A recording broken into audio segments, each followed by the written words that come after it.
అనగనగా ఒక అడవిలో ఒక చిన్న కొలను ఉండేది. అందులో ఒక కప్ప నివసించేది. ఆ కొలనుకు పక్కనే ఉన్న చెట్టు త్వరలో ఒక ఎలక కూడా ఉండేది. పక్కపక్కనే ఉండడంతో ఎలుకకి మరియు కప్పకి స్నేహం కుదిరింది.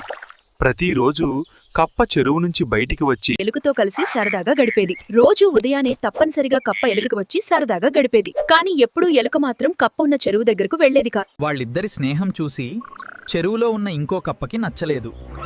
ఎలాగైనా వీళ్ళిద్దరి మధ్య గొడవ పెట్టాలి అని అనుకుంది. ఎప్పటిలాగే కప్ప ఎలుకతో ఆడుకుని మధ్యాహ్నం చెరువులోకి వచ్చింది. అప్పుడే ఇంకో కప్ప దగ్గరకు వచ్చి ఇలా అంది. రోజు నువ్వే వెళ్తున్నావు, ఎలుక ఒక్కసారి కూడా నీ దగ్గరకు రాలేదు అని మాయమాటలు చెప్పింది.